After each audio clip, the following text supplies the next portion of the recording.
අයිබන් කෙලි පිළිගන්න සියලු දෙනාම. ඉතින් අද අපිට කතා කරන්න තියෙන්නේ කොහොමද අපි මේ කාට් පේජ් එකේ total price calculation process එක including delivery ඒ part එක program කරගන්න තියෙන්නේ කොහොමද කියලා තමයි අපිට මේ අද වීඩියෝ එකෙන් කතා කරන්න තියෙන්නේ. අපි සුපුරුදු පරිදි වෙබ්සයිට් එක පැත්තට යමු. අපිට කොහොමද මේ calculations ටික user ගේ පැත්ත හැටියට show up වෙන්නේ කියලා. ඉතින් මම log in යනවා අද system එකට. එහෙනම් email එක password එක මම ගන්නවා මගේ email එක. සයින් ඉන් වෙනවා. ඉතින් සයින් ඉන් වුණාන් පස්සේ මම කලින් වීඩියෝ එකේදී ඇඩ් කරගත්ත කාට් එකට ප්‍රොඩක්ට්ස් ටිකක් අපි එහෙම කෙලින් යමු ප්‍රොඩක්ට් එකට.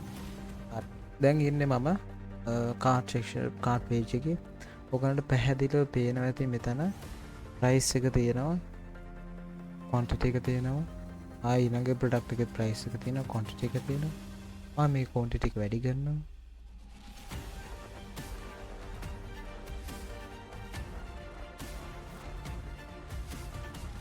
ක්වොන්ටිටි එක වැඩි කරනවා මම. ප්‍රයිස් එක වැඩි වෙනවා. ඔයගලන්ට පේනවා ඇති පැහැදිලිව. ඩිලිවරි කොස්ට් එක වෙනස් වෙනවා කියන්නේ. ඩිලිවරි එක අපි මෙතන එක ප්‍රොඩක්ට් එක අයින් කරගන්න. ඒ ප්‍රොඩක්ට් එක අයින් වුණා. shipping cost එක වෙනස් වුණා. ප්‍රොඩක්ට් එකේ cost එක විතර වෙනස් වෙලා තියෙනවා. total එක වෙනස් වෙලා තියෙනවා. අද තියෙන්නේ මට ඔය ටික ගැන කතා කරන්න වීඩියෝ එකේ. ඉතින් අපි යන mainly coding part එකට ටක් ගාලා යමු. මේකේ back end process එක අපි කොහොමද program කරගෙන තියෙන්නේ කියලා බලන්න. අපි මම දැන් ඉන්නේ visual code එකේ යනවා. part එකේ තමයි අපිට අද main part එකක් තියෙන කතා කරන්නේ. බලන්න කතා කළොත් එහෙම පටන් ගන්නෙදී මෙතනදී තියෙනවා අපි මෙතන define කරගෙන තියෙන variables හතරක් zero value එකට equal කරගෙන තියෙන්නේ total subtotal shipping අපි මුලින්ම variable ටික click කරගෙන තියෙනවා ඒ වගේම එතනින් පල්ලෙහාට ආව products වලට අතනදී ඔයාලට මතක ඇති මම කලින් වීඩියෝ එකේ කතා කළා අපේ list එකේ තියෙනවා නම් අපි එතනදී for loop එක ඇතුළට අපි දාගෙන ඒ list එකට අදාළව data ටික represent කර ඒ loop එක run කරගෙන for loop එකේ පෙන්වන යුසර්ට අදාළ ඩේටා ටික. ඒ ආදාළ ඩේටා ටික පෙන්වන අතරතුරේදී අපි මෙතනදී යුසර්ට අදාළ shipping calculation ඒ part ඔක්කොම කරනවා. ඉතින් මෙතනදී ඔයාලට පේනවා shipment අපි 0 කරගෙන තියෙනවා. 0 කියන value එක මෙතන දරන් තියෙනවා ship එකට අදාළව. ඊට පස්සේ ඒ value එක අපි මෙතනදී සමාන කරගෙන තියෙන product එකේ fee එක. හරිද? ඒතර අපි බලලා user ගේ මේක තියෙන කොහෙද? user ඉන්නේ කොලම්බිය ඇතුළේද කොලම්බියෙන් පිටද? ඊට පස්සේ අපි එතනදී ඒ user අදාළ delivery fee එක add කරගෙන සමාන කරගන්නවා මේ අපි හදාගත්ත variable එක. ඊට පස්සේ කරලා තියෙන්නේ අතන ඔයාලට මතක ඇති අපි මේන් හදාගත්ත variable එකක් තියෙන. ඒ variable එකට ඒ value තියෙන value එක සහ පස්සේ අපි shipment ship කියන value එක එකතු කරලා කෙලින්ම මේ variable එකට ඒ value එක assign කරනවා. එතන තමයි main part එක එතනදී වෙලා තියෙන්නේ. shipment එකෙන් පස්සේ ඔයාලන්ට මේ උඩටවත් පේනවා total එක අපි මෙතන total කියලා තව variable එක define කරගෙන තියෙනවා sub total. ඉතින් තියාගන්න දෙකම ඊට පස්සේ එතනින් පල්ලෙහාට එතනින් ආවොත් එම total එක ගැන මම කතා කරන්න තියෙන එතනදී මට පේන product price එක අපි මෙතන cart එකේ තියෙන quantity එක multiply කරගෙන අපි එකතු කරගන්නවා total එකත් එක්ක ඊට පස්සේ සමාන කරගන්නවා ඒ value එක total එකට.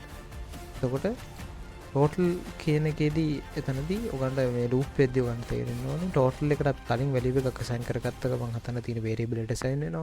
ඒතර මේ calculation එකේ තියෙන variable එතන දෙක කියලා තිබ්බොත් එහෙනම් මෙතන දෙක තියෙන total කියන වෙනුවට ඊට පස්සේ මෙතන calculation එකෙන් 4 හතර આવුත් එහෙනම් මේ දෙකම එකතු වෙලා 6 එකතු 6 හැදෙනවා. 6 සමාන වෙනවා total එකට. ඊට පස්සේ ආයෙ අපේ main variable එකට assign වෙනවා 6 කියන value එක. මේ විදිහට තමයි මේකේ full calculation එක total එකට අදාළ වෙන්නේ.